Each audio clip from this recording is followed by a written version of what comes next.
You're listening to IHC's Podcast. Today's topic is Culture is Medicine.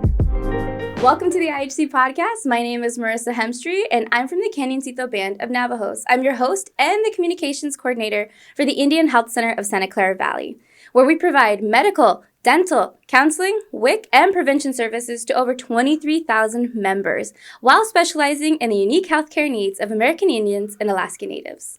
Today, joining us on the podcast is John Paul. Hello, thank you for having me.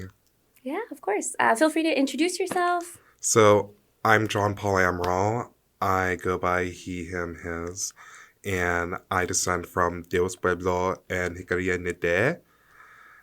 I'm born and raised in San Jose, and I attend university in San Jose State, and I also work in the Bay Area. I've been working in museums for the past 3 years. Amazing. Thank you so much for joining us today on the IHC Podcast. I actually got to meet you through San Jose State's NASIC. Yes, and I'm so happy I'll be the VP of NASIC or for NASO for the next academic school semester. Mm-hmm. And then I'll be working at NASIC as well and continuing my beading circle. That's awesome. Which was really nice to have last semester.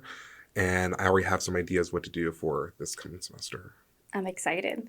So for folks who don't know, NASIC is the Native American Indigenous Student Success Center at San Jose State University. NASO is the Native American Student Organization, which both John Paul and I are a part of. And I'm excited to hear that he's our new VP for this coming school semester. Yay, or academic year 2024-2025. Yes. That's amazing. Congratulations. Thank you. So today's podcast is in regards to Disability Awareness Month, as July is Disability Awareness Month. And so I wanted to invite you just because I reached out to NASO and I did a call out and I was like, hey folks, if you have anyone that you yourself or a family member or a friend has a visible or invisible disability, if you'd like to come on the podcast and join us and talk about Disability Awareness Month. So can you share a little bit as your experience as a Native American with a disability and what the journey's been like for you? So for my disability, I have autism spectrum disorder, ASD. And for me, I not only experience a world that is different from an allistic person, someone who is non-autistic, but I experience and live in a world that they heavily impose their own social norms on, and they have very little accommodation for folks like me. What has been a difference, though, is that I tend to find myself more accommodated in native spaces than in non-native spaces, especially when we consider like white American spaces. I find myself having to use compensatory skills. I would have to compensate so much for them for their inability to compensate for me. One of the things that I also grew up with is my grandmother who, Paulette Marshall, she was an educator, but she also taught sign language because you may or may not know ASL, American Sign Language, actually originates from an Algonquin sign language. Mm-hmm. And she taught me, because part of it is we need to have accessibility because we did not have much of a belief of limitation when it came to being unable to speak or being deaf. So hard of hearing and then deaf. So she taught me how to do sign language. And then I continued that when I went through high school and through community college. There are prominent communities who use their own version of sign language, including in Hawaii. They have their own sign language, and all the way up in the Arctic Circle, in the Piat version of sign language is very much practiced in those communities, where they have 50% of the community is deaf. So it's just accommodation. And again, I feel I have way more accommodation in Native American circles. Like, I don't have to smile so intensely, mm-hmm. which is awesome. If I want to communicate with someone directly, most Native folks, they're very straight up. They're not holding back, and I appreciate when people are not holding back. Like, I want direct communication. Mm-hmm. We need it. So yeah, I think that's like summing up a good amount. That's awesome. I'm glad that you found a sense of comfortability, and especially in the Native American community, like you were saying. The one thing I get a lot in non-Native circles is I should smile more. That's one. Mm-hmm. And the other one is, why do you look mad? And I'm like, I'm literally resting my face. Yeah. And so it's nice to not have to mask Yes. in non-Native communities. In Native communities, it's common for you not to smile unless like there's actually something that makes you happy. Yeah. Resting your face is normal. And then there's also that stereotype that, what's like the Native glare. Oh, the stoic glare. The stoic, yeah. That's and just... yeah, so that's annoying. And Right. my cousin who also works at the Indian Health Center, Jessica, she has the best like resting face, and she just she's honestly not thinking about too much else other than what's going on in the rest of her day. But the one thing that we heard a lot, especially when I used to work with her at her department, was that wow, you look so angry, and she's like, and that's just so rude to say to someone. Yeah, and I know that's something I even had with my sister who she's in a work situation where a supervisor's like, you need to smile more. You don't seem very personal. You walk in silence always. Like, maybe have something constructive to say. Maybe have something that you can rely on as a relationship builder, because we in our family were not taught to be fake. We were taught to be honest. And my sister she does not have autism. However, again, we grew up in a family and situation where if you want to make a joke, you make a joke. But at the same time, also, you need to respect our boundaries. And that's one thing that I think in the Native community is that there's more boundaries respect, especially with what we have gone, especially what kind of households we have raised in.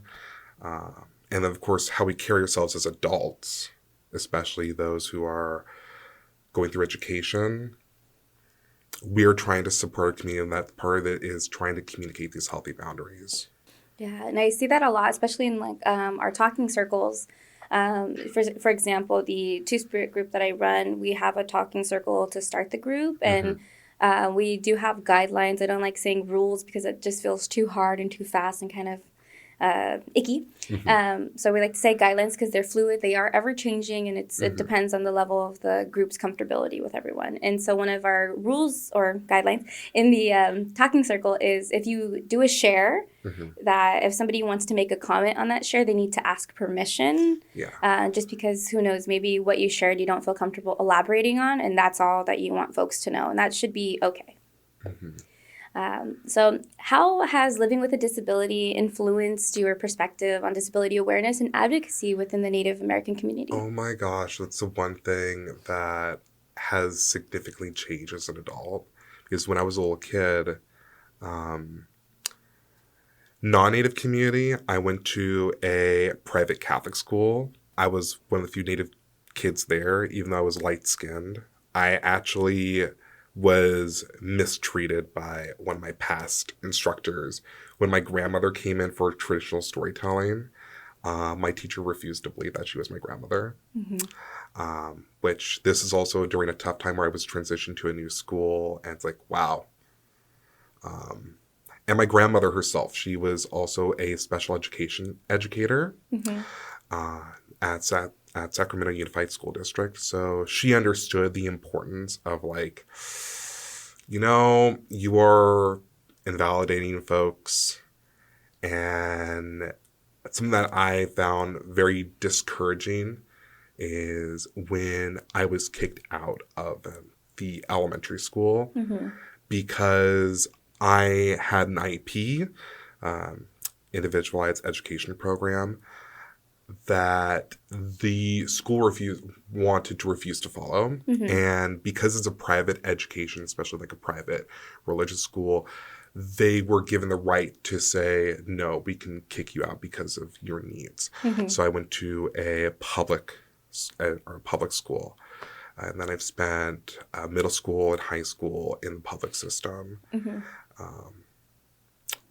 It wasn't until I got into college where I met other Native folks outside of going to powwows and outside of my family.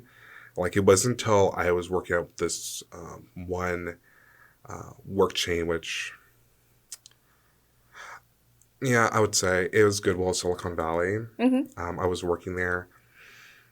Don't have the best experiences. However, one thing is that I met someone who is from Taos, Pueblo, and she was surprised with how much I knew, and she was gaining memories back from when she was young and living on the res, and it was a form of healing. So it was like the first person I've met from my own nation who's outside of my family, which was completely different. But having to say with disability, I find most powwows are very accommodating. I would say the last time I was with Bates, I love Bates Powwow. There's so much resources there. It's just a closed powwow. In my term of closed powwow, it is within a building. So the sound was reverberating. I had two other neurodivergent friends with me, one with ADHD. Actually, I think both of them have ADHD. And we had to take constant breaks outside of it. So we had to go out constantly just because previous years, it was loud. But this year, it was just, I think it was the biggest one they've had, right? So something that I like to also have at events is having headphones. No one questions me having headphones at Native events. It's normally at white, especially white Americans. They would question if I have headphones if I'm at certain events. Like y'all don't question me when I'm in the mall doing this because it's socially acceptable in this. But just small ways that I try to give myself space. These are things that are accepted in the Native community, but not so much outside of it. Yeah, well, I'm glad that, you were able to find your safe space at the Bates Powwow this past February. They host it every February. I think it's the first or second weekend. Yeah, it's like it was Valentine's Day weekend. This is my third time coming, and I like it. Yeah, it's really fun. I haven't physically been able to go, but I've been an avid viewer of their YouTube where they post the whole powwow, and it's just entirety. It's nice. Yeah, I would say I go to Stanford powwow every year if I can. There was a brief time where I didn't, but I've returned, and I have much better time with open air powwows. I know Stanford, you have to worry about the heat, which... And then allergies, if you have allergies. Oh my gosh, if you have allergies... Yes, but it's an open air powwow, so the sound goes out. I never have much of a sensory issue at open air powwows. Even then, the scent is never overpowering. I never have bad stimulus. And I can choose to be at other parts of the powwow without feeling like I'm not part of not part of the event. Yeah, of course. And then you have your space and you go back whenever you feel comfortable. That's good. Yeah.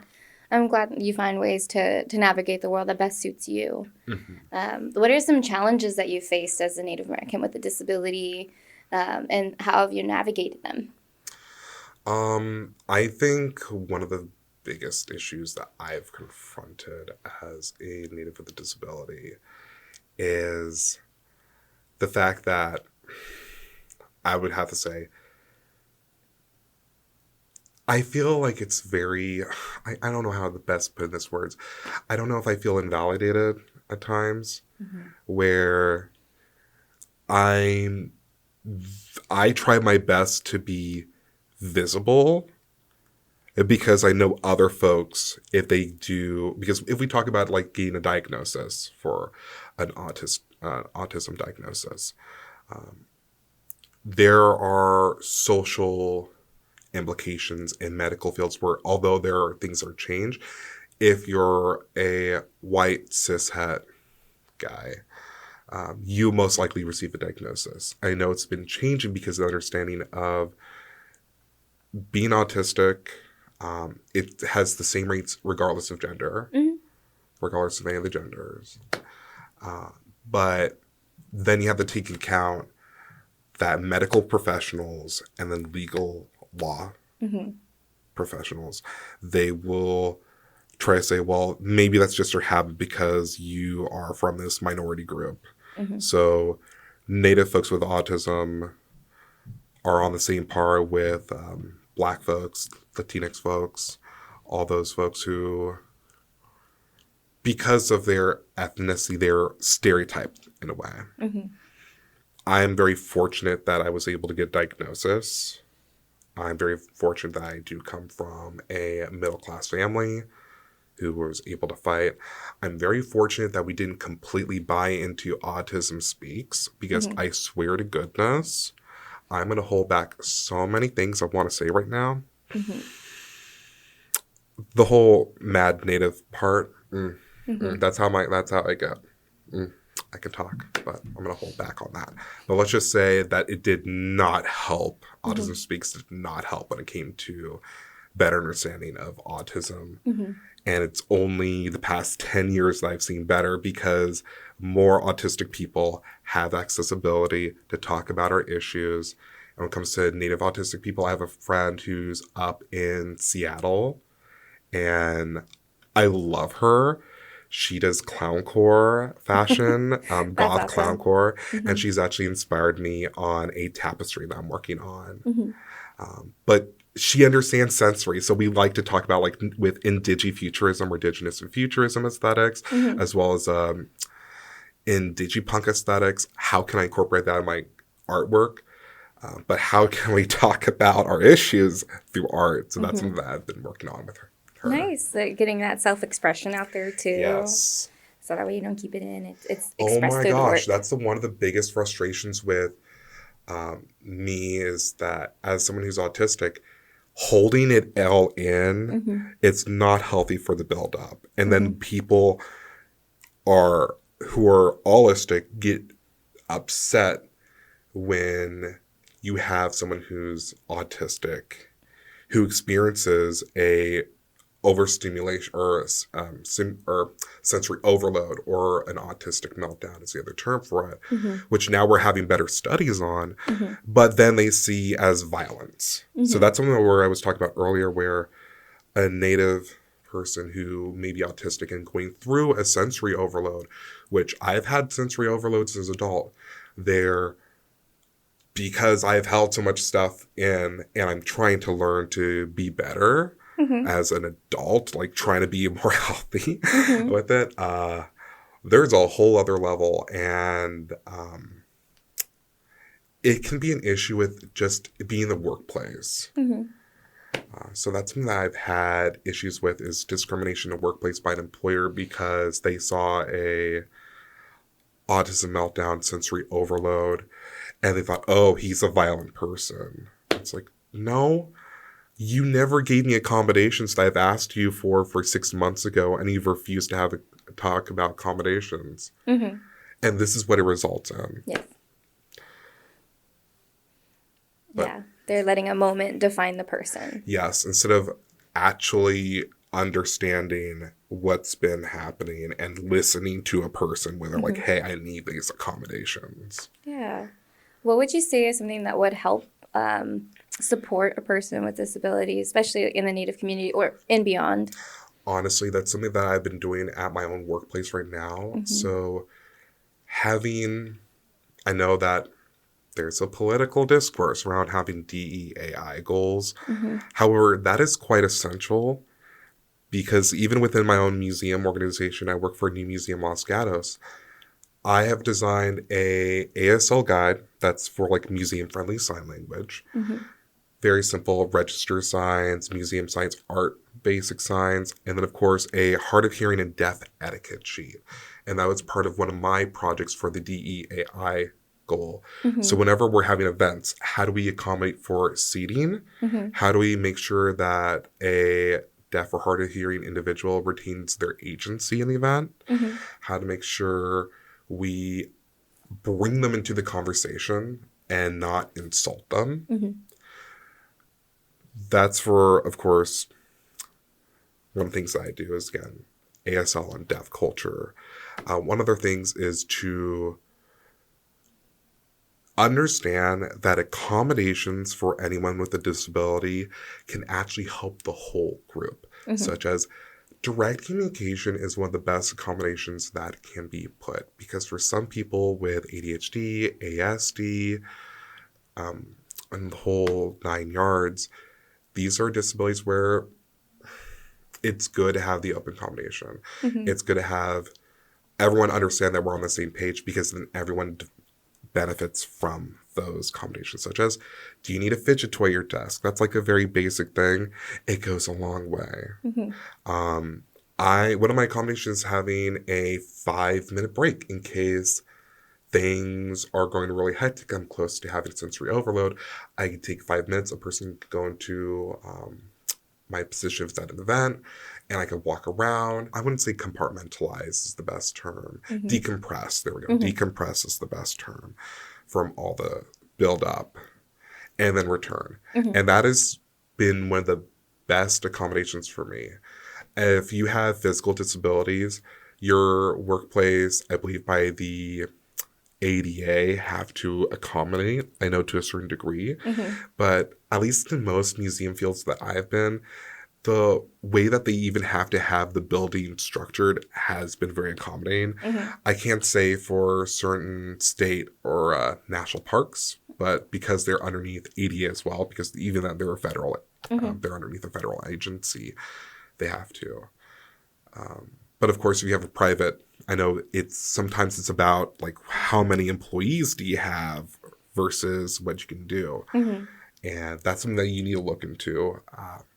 It sounds like, in your positions at your various jobs, maybe even at San Jose State, Mm-hmm. just in our role as students, that you've also played a role in advocating and, making sure that folks are aware of autism and just what comes along with that diagnosis, and then just some easy social and cultural norms that can be implemented to make sure that folks of all different walks of life and who are differently abled feel valued and respected and are welcome, and not welcome in the sense like, oh, everybody's welcome. Okay, if everyone's welcome, why isn't there a ramp? If everyone's welcome, why are these lights so bright? I will go blind. Or if everyone's welcome, why is the sound so loud, or this or that, and why is there no headphones? You could list a bunch of different things. And it sounds like you've been that person to advocate, especially, at your jobs, and then even for a community that you've had, like, held in great respect, like the deaf and hard of hearing community, in advocating for their inclusivity, and just how you're saying inclusifying one group welcomes everybody. It's the rising tide rises all boats. Mm-hmm.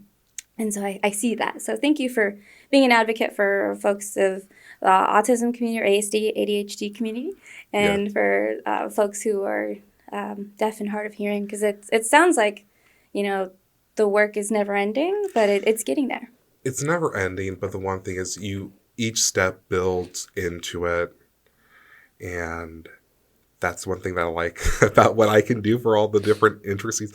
And that's the one thing that I would like to talk about is like autistic burnout, Mm-hmm. because I have been in that position so many times before. And with what I do, as you've heard, I tend to stretch myself thin. Mm-hmm. So that's another issue that as an adult that I've had to face with autism spectrum disorder, is that it comes with all these wonderful abilities to recall information, which I personally use when I do traditional storytelling, or when I ever do tours, or when I do presentations, which I was super happy I got like a 100% out of 100% for my historiography presentation on Ned Blackhawk. I recommend reading his book, The Rediscovery of America. Mm-hmm. It is such a great read that is a historiographical dig into Native American and American history, why it's important to teach Native American history. Mm-hmm. But my class was just astounded with how much information I can recollect. However, after that, I needed to recover because I was going to face autistic burnout. That was also during final season. I remember after final season and submitting paper after paper, thankfully, some of those papers were totally in my wheelhouse. I do Native American history and American history at San Jose State for my focuses, and Ancient West. One of them was just a mythological literature comparison paper. Mm-hmm. And that is totally my thing. So I got my special interest pumping me with energy. I'm like, yo, I love this. I love traditional storytelling techniques. I love bardic traditions. However, for 3 to 4 days after all that, I just could not do chores around the house. I could not get up much. I had to sleep. I barely ate. And this is something that comes with burnout. It's not like I would be able to go into the Native American Indigenous Student Success Center to get relief. However, being with good company does help because I'm a bit of an extrovert until I'm like, I need to step away from from humanity for a bit. Yeah. Let me hibernate. But it's something that my past employers have just never understood. And then they wonder why work performance is low. Well, I used to give tours for children, and sometimes it would be up to like 54 to upwards to 70 or 80 children a day. That's a lot of stimulation from children, because children, we love them, but I can use some space because they are a sensory, they're just a lot of things you need to count. Clearly, you have to be careful of their safety. And, you know, I'm good for brief periods, but with that happening every day, ongoing, I can't compensate after the fact. And when I've had employers who are like, John Paul, your whole attitude changed. You're more quiet. You're more to yourself. You focus too much on organizing, being meticulous. And it's like, yeah, that's because I'm working on my own projects that you've assigned me. But I also have projects where I don't have to communicate to other people. So I don't have to worry about that barrier. However, I'm also still recovering from burnout, and they don't understand. They think it's just regular burnout. I know I'm taking a long time on this. I'm sorry. You're fine. But this is also a thing I noticed for my ADHD folks, is that they also have burnout. Yeah. And the biggest, or I think not the biggest, the best explanation that's been told to me is if you have two types of buckets. One of which is a 5-gallon paint bucket that you can put a pebble in. Put a pebble in. It's going to take you a long time to fill up that bucket. And these are all your stressors. So you're putting your pebbles in. Stressors, anxieties, small things that happen on the daily. But for autistic, ADHD, and other neurodivergent folks who have a smaller bucket, like a little garden pail bucket, that does fluctuate in size depending on how much can we even fill on any given day, because some days we can have more space, some days that we have smaller space. And you have all these stressors, something's going to give.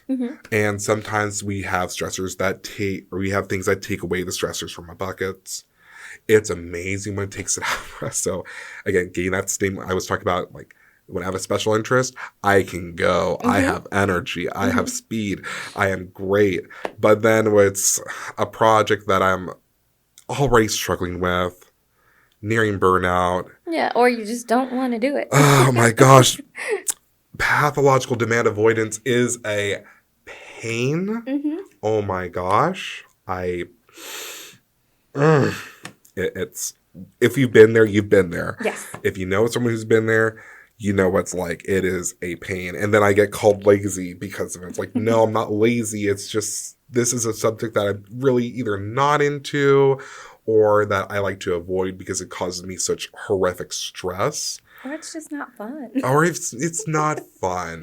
I mean, that's something where I've outright even said to like some of my professors, like, hey, is it possible that I can focus on like this, and this as an opportunity? I guess one example would be a research project where I focused a whole semester. I had California Native American anthropology. I've had California history to 1900. I had historical archaeology. These are all at San Jose State. And I was like, hey, is it possible that I can focus my research on Yosemite and its satellite communities for both Native American anthropology as well as California natives, and then it would also sidestep into into historical archaeology, and it worked. I was able to get all three of those projects. It was something that I liked because I live part-time around Yosemite, which they just had with the huge heat wave. Bless the hearts of all the folks who live up there in Oakhurst and Corskell, and especially all of our native folks for the Chukchansi and the Southern Sierra Miwok. It was such a hard time. It is a love that I love the area. I love the cultures in the area, but I also want to honor them. I even wrote a paper focusing on the Mariposa War after that semester because I had so much of an understanding previously that I brought that in. It made it bearable. It's because I had my 100W. If you had your 100W San Jose State, Yes.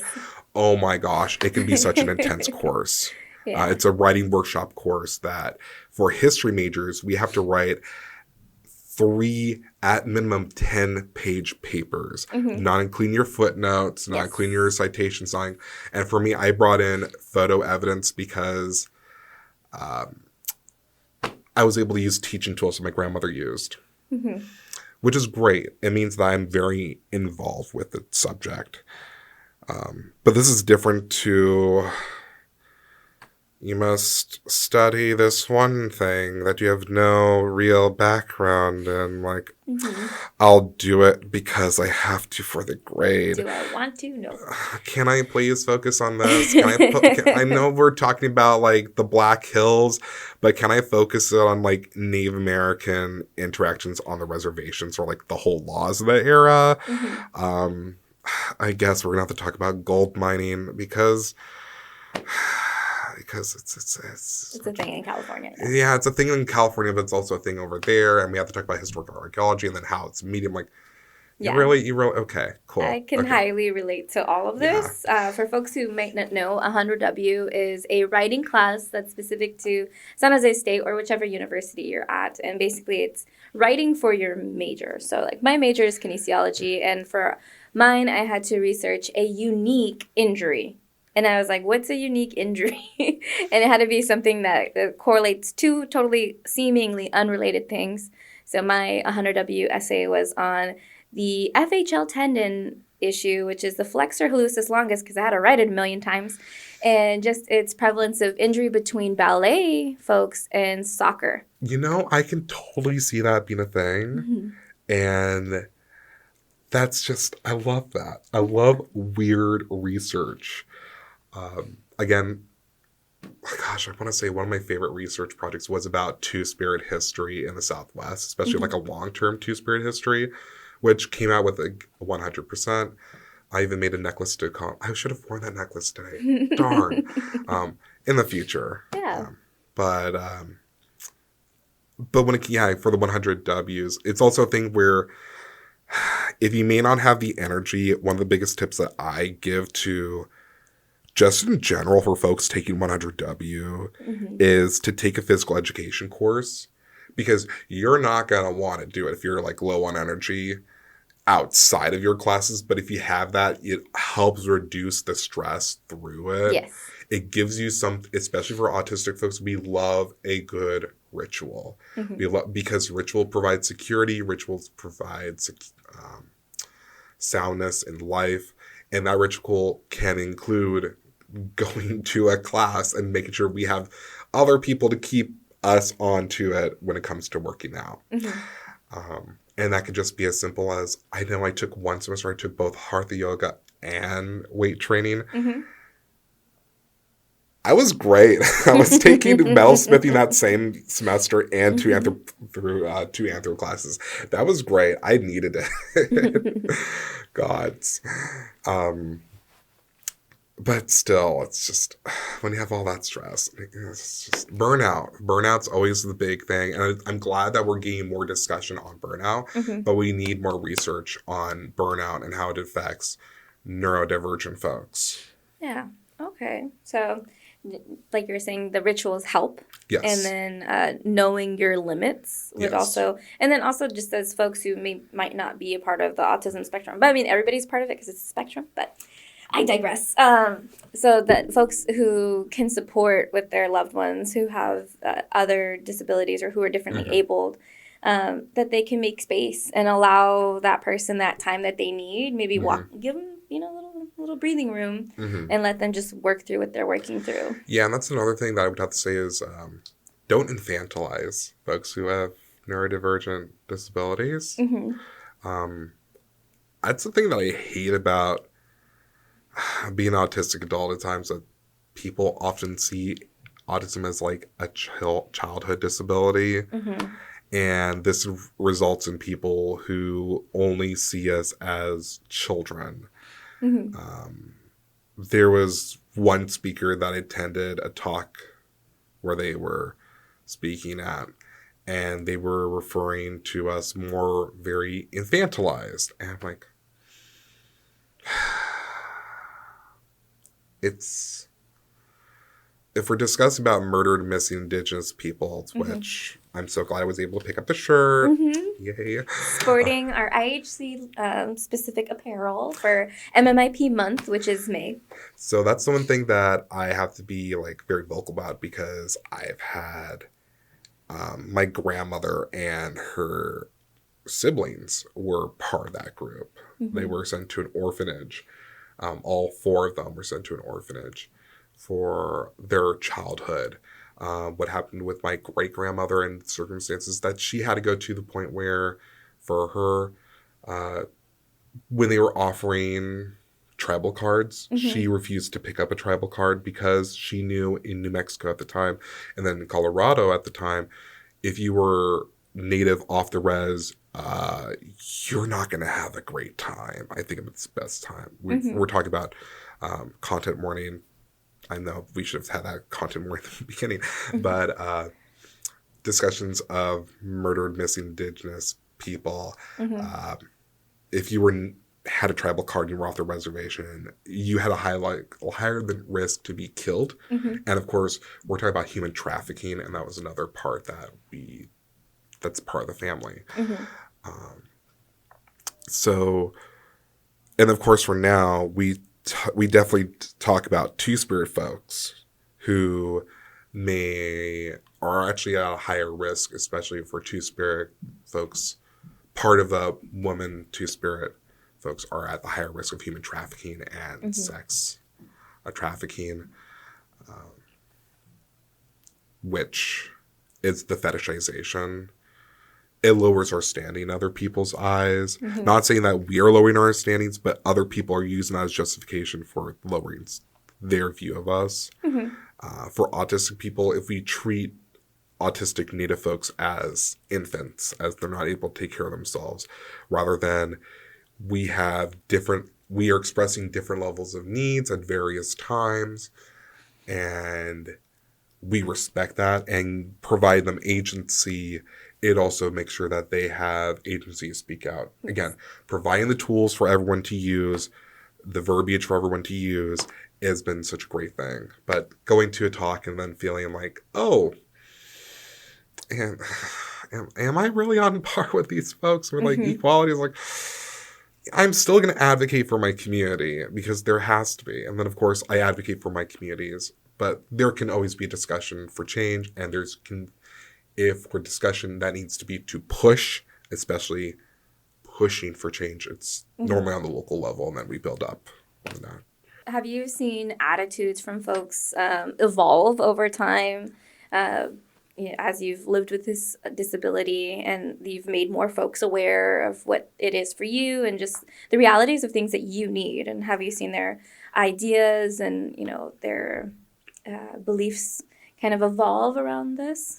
I think the philosophy behind it has changed, at least in the academic sense. It's gone better. In most workplaces, there's significant to little change.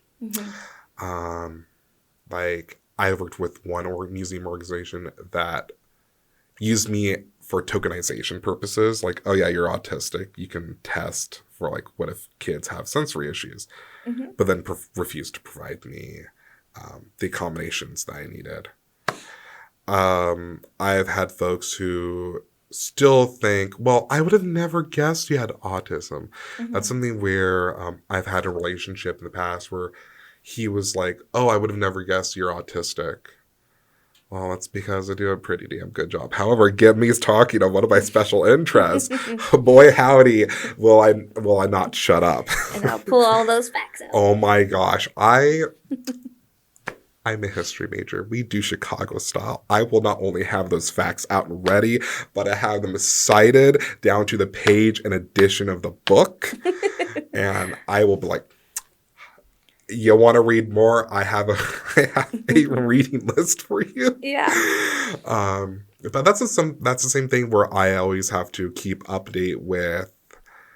If people have questions, like I have a family member who approached me, and I know this is more of a political controversy about trans folks and why autistic trans folks are more willing to come out as trans and transition. Part of it is y'all who are allistic have so much shame and social stigma against it, whereas we who are autistic don't have that major social expectation, social norm to limit us. So when we transition or we talk about transitioning or want to go through it, it's always a problem for allistic folks, especially for those who are transphobic. Or like, then they use, oh, it's because you're autistic and we can't trust you with your own body. So it's, oh, we can't trust your body. You can't be trusted because you're just a child and a body of a person. Like, that's not it. That's clearly not it. You have missed the whole concept. It is your desire to control us because we don't conform to your idea of us. And I have had to help some family members understand that. Like, I'm not going to mention the name of the person I'm talking about, but I've had to help their parent go through that time because parents conservative, their adult child who's autistic is, again, an adult. They're an adult. However, if they're not talking to you about it, or if they're talking to you with belief that you would be receptive, and then you come out like this, maybe you're not the best person to talk with. And you have to think about what kind of person should I be if I want to still support my child, especially with, here in California, we have great care if you want to go. I know I'm very happy that IHC has experience with two-spirit people and queer folks because, like, I've just had a physician who had no understanding of queer community, had no background in all this, and it really showed. And I did not feel like I was being respected in that place, with some comments that they were making. So, not going to them again. But that's, again, a medical physician, a political physician, or a position, medical position, and political position. These are places where you need to have the understanding of autistic folks and disability. Your primary care provider may not be a specialist. And that's one thing for adults, is that it's really hard to find people who are adults or specialize in autistic adults for therapy.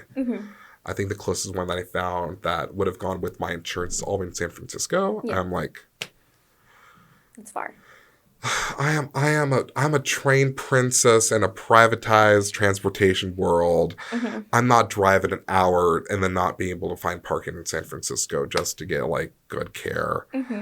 I would love it would be local, but then again, most people in Santa Clara County who focus on autism do it as for children. Mm-hmm. And that's not what I need.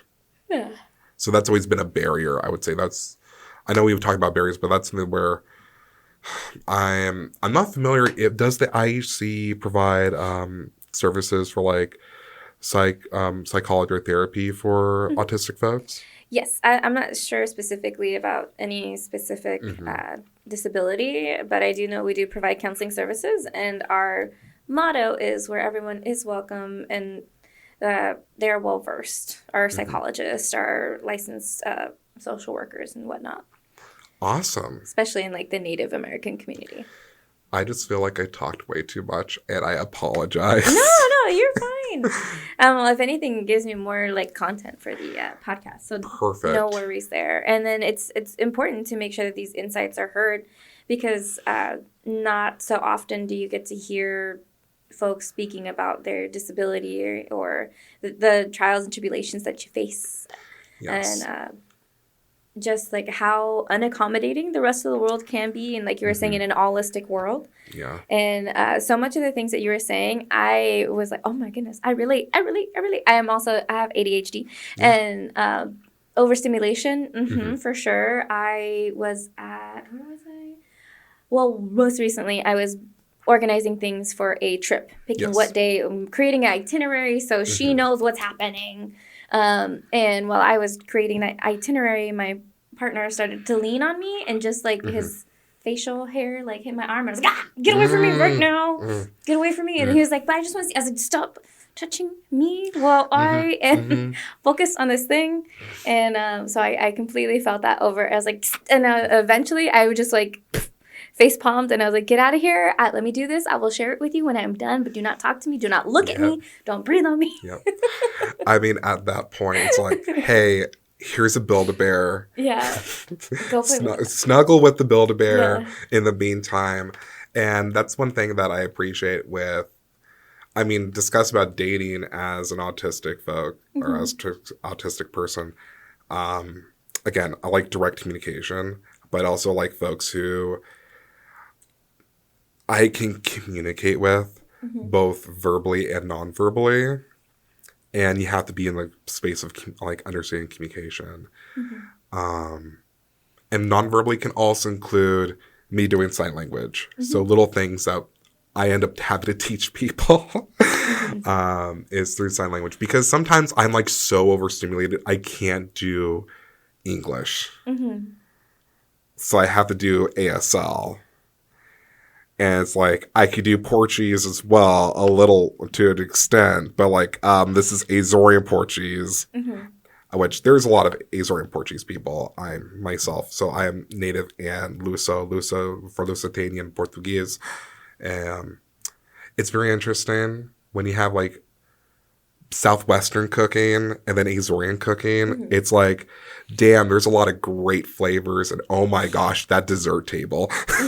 Not exactly the healthiest thing, but you can actually find a lot of good healthy recipes if you change things out. I made a killer bean tart with an almond crust, with an almond flour crust.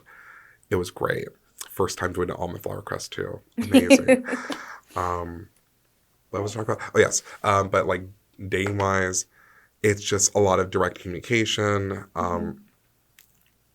If a person is not respecting boundaries, I'm going to let you out right there and now. I'm going to let you know.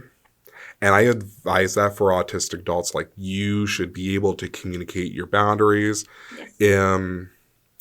Sometimes just be like, hey, can I info dump with you for special interest? That is not bad. Or like, can we just like do parallel play? Like I do a lot of beadwork. I can be there in my room for 2 hours straight, not having issues, but someone might find that as like weird. Like, hey, you know, I have a whole library. I have a whole bunch of books, although there might be my special but you know, that does give you an insight of what I like, and it's good. These are good topics to like jump off of.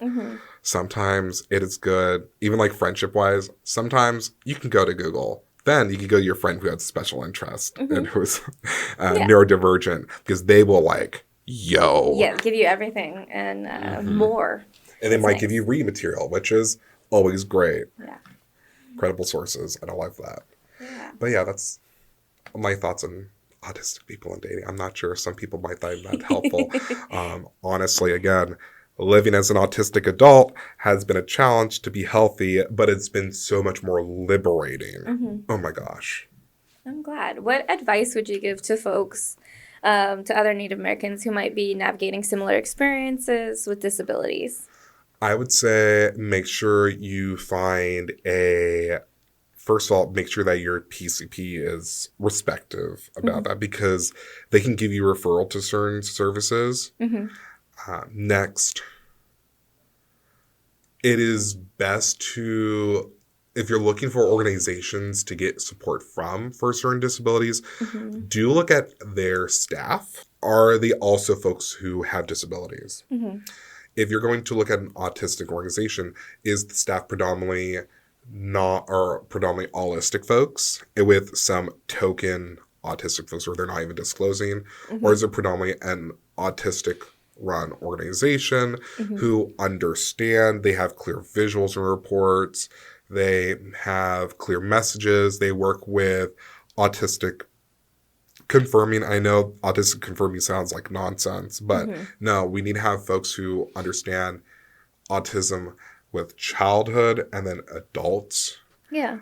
You want to find folks who are, I would say, find organizations where they're not using the harmful forms of therapy. Again, I talk about ABA therapy. Interestingly enough, that actually turned me off of a recent Pokemon game that came out, Scarlet and Violet, because I think it's like the 7th or 8th gym leader. It was a psychic gym leader.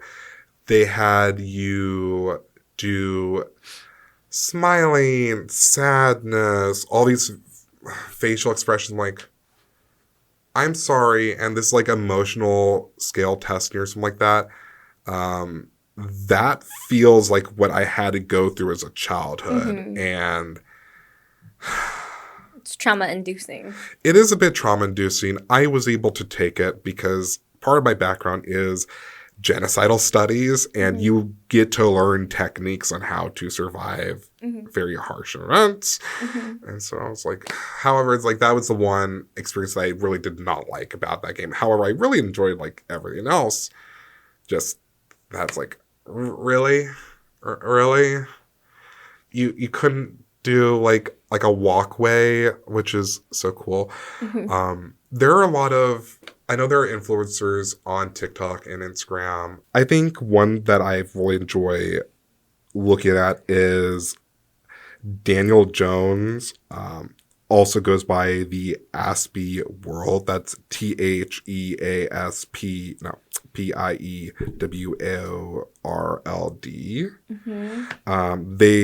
He is a autistic and ADHD content creator. And he has a lot of connections with other autistic and ADHD folks.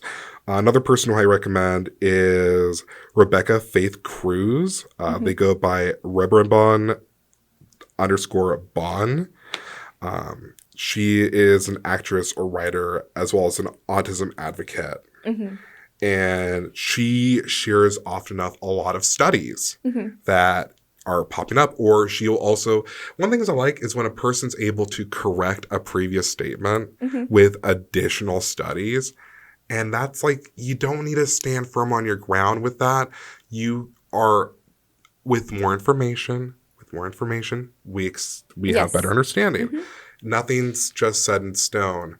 But she also makes good humor on the situations, which I'm like, haha, that's super relatable. Yes. You have a big shark special interest. I have a big crystal mineral special interest.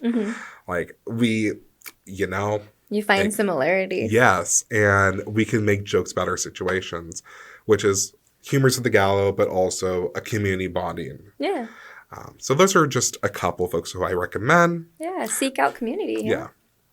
I would like to follow more autistic content creators. I mean, for me, my content creation that I've been doing is jewelry tapestries. Mm-hmm. And that's at Shashyohi, SHASHYOHI. Mm-hmm. And I'm expanding more with my beadwork. I want to do more medallion beading. So that's what I want to do because I've done so many tapestries. Yeah. I'm actually going to be, there's going to be an exhibition I'll be part of coming up. It's going to be opening up on Friday at cool. Museum Los Gatos. Mm-hmm. Do check it out. If you're in the Bay Area, do check it out. The exhibition opens on that day. And then there's going to be the reception that the 20th, which there's going to be from 5 p.m. to 8 p.m. I'm going to be there. But we have folks who talk about their disability as boundaries because the exhibition theme is boundaries. I love that. And at the museum that I work at, we're hoping to, which is New Museum Los Gatos, we're hoping to have an exhibition by artists who themselves are disabled. Nice. And they can be discussing their disability through art or it can be art made by them and how they're perceiving how they're going with it. Mm-hmm. And again, it's like, this is part of the museum there. That's one of the reasons why I've created the ASL Hard of Hearing and Deaf Etiquette Guide.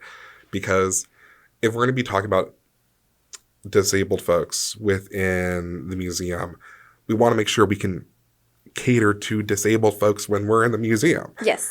And I've loved that we have it. I'm glad. That's exciting. Yeah. Thank you so much for listening. Don't forget to rate, review, and subscribe. If you like our content, check out our social media. Our handle is at IHC San Jose. And to learn about some of our upcoming events, check out the link above.